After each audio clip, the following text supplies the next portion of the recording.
Hello, नमस्कार. माझे नाव शर्वरी. टकाटक food चॅनलमध्ये आपले स्वागत आहे. आज आपण एक स्पेशल नाश्ता म्हणजे सर्वांना असं कोणीच नसेल की त्यांना पाणीपुरी ही आवडत नसेल.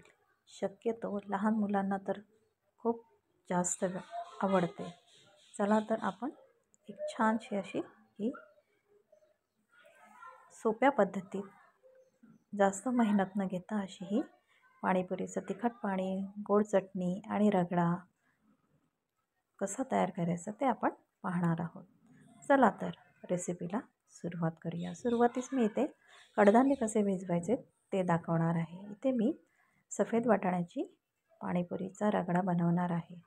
इथे मी 2 वाट्या सफेद वाटाणे घेतलेले आहेत. 2 वेळा मी ते स्वच्छ धुवून घेतलेले आहेत. कडधान्य आपले लवकर भिजावे त्यासाठी मी इथे थोडंसं मीठ वापरलेलं आहे. चांगलं भिजवून द्यायचं आहे.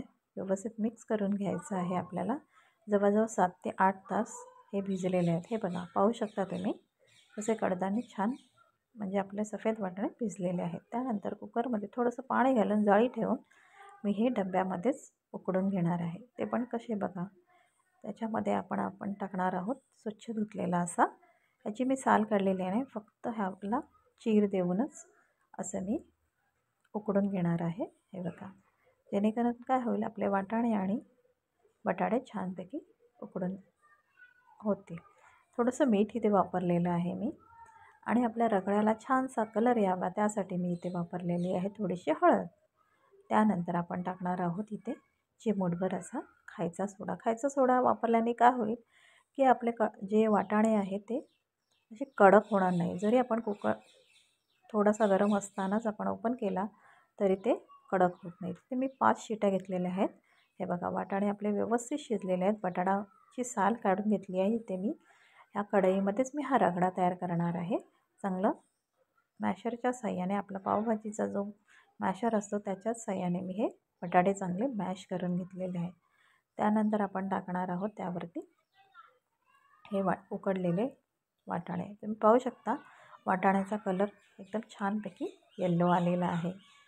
त्यानंतर आपण हे मिक्स करून घ्यायचं आहे. थोडंसं मॅश करून घेतलं होतं मी. त्यानंतर आपण टाकणार आहोत इथे बारीक चिरलेला कांदा. थोडीशी कोथिंबीर वापरली आहे मी. चांगलं व्यवस्थित असं मिक्स करून घ्यायचं आहे. आधीच मी मॅश करून घेतलेलं आहे त्यामुळे आपल्याला जास्त इथे हे करायची गरज नाही आहे, मिक्स करायची गरज नाही. त्यामध्ये आपण टाकणार आहोत 1 चमचा जिरे पावडर, 1 चमचा चाट मसाला. त्यानंतर टाकणार आहोत थोडंसं काळं मीठ. त्यानंतर टाकणार आहोत आपण चवीनुसार मीठ. सगळं आपण हे छानपैकी व्यवस्थित असं मिक्स करून घेणार आहोत. जेवढं आपण मिक्स करू तेवढा आपला हा रगडा व्यवस्थित छान आपल्या पाणीपुरीमध्ये व्यवस्थित आपल्याला भरता येईल. हे बघा त्यानंतर आपण इथे असं थोडंसं त्यावरती कोथिंबीर टाकलेली आहे. नंतर आपण गोड अशी चटणी म्हणजे चिंचेची गोड चटणी आपण बनवणार आहोत. इथे मी गरम पाणी एका बाउलमध्ये करून घेतलेलं आहे. त्यामध्ये मुठभर अशी मी चिंच वापरलेली आहे. 15 ते 20 मिनटं मी ही भिजायला ठेवणार आहे. जेणेकरून काय होईल आपल्याला मिक्सरची गरज लागणार नाही म्हणजे वाटून घ्यायची गरज लागणार नाही. इथे बघा मी हाताच्याच साहाय्याने त्याला असं व्यवस्थित असं मिक्स करून घेत आहे बघा. आणि राहिलेले वरचा जो चिंचेचं जे आहे ते आपण हे बघा चिंच आहे आपल्याला फक्त पाणीच वापरायचं आहे. त्यामुळे मी ती चिंच जी आहे ते काढून घेणार आहे. आणि इथे मी गूळ घेतलेला आहे. वितळलेला दिसतो आहे कारण का मी कुकरवरती तो थोडासा ते बाऊल आहे ते मी ठेवलं होतं त्यामुळे तो वितळलेला. अर्धी वाटी मी ह्याचा गूळ वापरलेला आहे. त्यानंतर आपण टाकणार आहोत इथे मीठ, थोडंसं लाल तिखट म्हणजेच मिरची पावडर,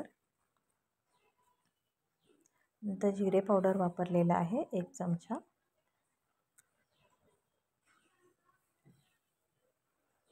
मिक्स करून घ्यायचं आहे आपल्याला.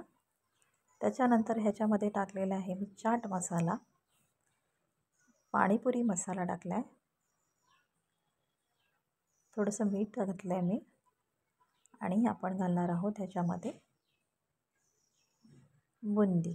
थोडी बुंदी घातलेली आहे कारण ही आपल्याला बाहेर जशी मिळते तशी वाटली पाहिजे, त्यासाठी मी ही थोडी बुंदी घेतलेली आहे. आता आपण बनवणार आहोत तिखट चटणी. तिखट चटणी म्हणजेच तिखट पाणी.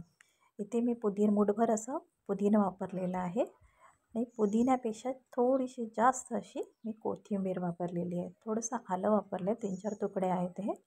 त्यानंतर आपल्या तिखटाप्रमाणे मी इथे जवळजवळ 4 ते 5 मिरच्या वापरलेल्या आहे. आपल्या ह्या चटणीचा रंग जो आहे तो हिरवा राहावा त्यासाठी मी इथे थोडंसं लिंबूचा रस म्हणजे पिळून घेतलेला आहे. मिक्सरमध्ये बारीक करून घ्यायचं आहे. हे बघा, पाहू शकता तुम्ही कसं झालेलं आहे. थोडंसं पाणी घालून मी ते एका पातेल्यात घेतलेलं आहे. त्याच्यामध्ये आपण टाकणार आहोत अर्धा चमचा काळं मीठ, अर्धा चमचा जिरे पावडर, त्यानंतर आपण टाकणार आहोत चाट मसाला, त्याच्यानंतर आपण टाकणार आहोत थोडंसं मीठ चवीनुसार. आता इथे चवीनुसार आपल्याला वापरायचं आहे. पाणीपुरी मसाला वापरलेला आहे आपण इथे आणि जिरे पावडर पण थोडीशी वापरलेली आहे. त्यानंतर इथे आपल्याला बाहेर जशी मिळते तसं वाटलं पाहिजे म्हणून मी थोडीशी बुंदी आणि थोडं चटपटीत असं वाटावं म्हणून मी त्यामध्ये लिंबू पिळलेलं आहे.